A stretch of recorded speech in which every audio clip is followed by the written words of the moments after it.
Évangile de Matthieu, chapitre 12. En ce temps-là, Jésus traversa des champs de blé un jour de Shabbat. Ses disciples, qui avaient faim, se mirent à arracher des épis et à manger. Les pharisiens, voyant cela, lui dirent, « Voici, tes disciples font ce qu'il n'est pas permis de faire pendant le Shabbat. » Mais Jésus leur répondit, « N'avez-vous pas lu ce que fit David lorsqu'il eut faim, lui et ceux qui étaient avec lui? Comment il entra dans la maison de Dieu et mangea les pains de proposition qu'il ne lui était pas permis de manger, non plus qu'à ceux qui étaient avec lui et qui étaient réservés aux sacrificateurs seuls? Ou n'avez-vous pas lu dans la loi que les jours de Shabbat, les sacrificateurs violent le Shabbat dans le temple sans se rendre coupables? Or, je vous le dis, il y a ici quelque chose de plus grand que le temple. Si vous saviez ce que signifie « je prends plaisir à la miséricorde » et non au sacrifice, vous n'auriez pas condamné des innocents. Car le Fils de l'homme est maître du Shabbat. Étant parti de là, Jésus entra dans la synagogue, et voici, il s'y trouvait un homme qui avait la main sèche. Ils demandèrent à Jésus, « Est-il permis de faire une guérison les jours de Shabbat ?» C'était afin de pouvoir l'accuser. Il leur répondit, « Lequel d'entre vous, s'il n'a qu'une brebis et qu'elle tombe dans une fosse le jour du Shabbat, ne la saisira pour l'en retirer? Combien un homme ne vaut-il pas plus qu'une brebis? Il est donc permis de faire du bien les jours du Shabbat. » Alors il dit à l'homme, « Étends ta main. » Il l'étendit, et elle devint saine, comme l'autre. Les pharisiens sortirent, et ils se consultèrent sur les moyens de le faire périr. Mais Jésus, l'ayant su, s'éloigna de ce lieu. Une grande foule le suivit. Il guérit tous les malades.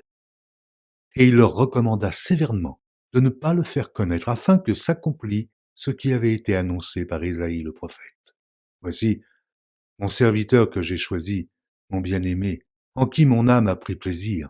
Je mettrai mon esprit sur lui, et il annoncera la justice aux nations. Il ne contestera point, il ne criera point, et personne n'entendra sa voix dans les rues.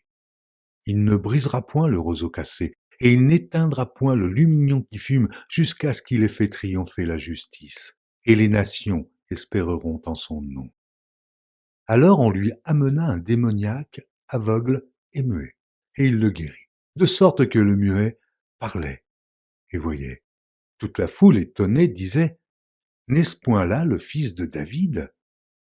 Les pharisiens, ayant entendu cela, dirent, « Cet homme ne chasse les démons que par Béelzébul, prince des démons. » Comme Jésus connaissait leurs pensées, il leur dit, « Tout royaume divisé contre lui-même est dévasté, et toute ville ou maison divisée contre elle-même ne peut subsister. Si Satan chasse Satan, il est divisé contre lui-même. Comment donc son royaume subsistera-t-il? Et si moi je chasse les démons par Béelzébul, vos fils, par qui les chassent-ils? C'est pourquoi ils seront eux-mêmes vos juges. Mais si c'est par l'Esprit de Dieu que je chasse les démons, le royaume de Dieu est donc venu vers vous. Ou comment quelqu'un peut-il entrer dans la maison d'un homme fort et piller ses biens sans avoir auparavant lié cet homme fort? Alors seulement il pillera sa maison. Celui qui n'est pas avec moi est contre moi, et celui qui n'assemble pas avec moi disperse. C'est pourquoi je vous dis, tout péché et tout blasphème sera pardonné aux hommes, mais le blasphème contre l'Esprit ne sera point pardonné. Quiconque parlera contre le Fils de l'homme, il lui sera pardonné. Mais quiconque parlera contre le Saint-Esprit, il ne lui sera pardonné ni dans ce siècle, ni dans le siècle à venir. Ou dites que l'arbre est bon, et que son fruit est bon, ou dites que l'arbre est mauvais, et que son fruit est mauvais. Car on connaît l'arbre par le fruit, race de vipères. Comment pourriez-vous dire de bonnes choses méchants comme vous l'êtes? Car c'est de l'abondance du cœur que la bouche parle. L'homme bon tire de bonnes choses de son bon trésor, et l'homme méchant tire de mauvaises choses de son mauvais trésor. Je vous le dis, au jour du jugement, les hommes rendront compte de toute parole vaine qu'ils auront proférée, car par tes paroles tu seras justifié, et par tes paroles tu seras condamné. Alors quelques-uns des scribes et des pharisiens prirent la parole et dirent, « Maître, nous voudrions te voir faire un miracle. » Il leur répondit, une génération méchante et adultère demande un miracle. Il ne lui sera donné d'autre miracle que celui du prophète Jonas. Car, de même que Jonas fut 3 jours et 3 nuits dans le ventre d'un grand poisson, de même, le Fils de l'homme sera 3 jours et 3 nuits dans le sein de la terre. Les hommes de Ninive se lèveront au jour du jugement avec cette génération et la condamneront, parce qu'ils se repentirent à la prédication de Jonas. Et voici, il y a ici plus que Jonas. La reine du Midi se lèvera au jour du jugement avec cette génération et la condamnera, parce qu'elle vint des extrémités de la terre pour entendre la sagesse de Salomon. Et voici, il y a ici plus que Salomon.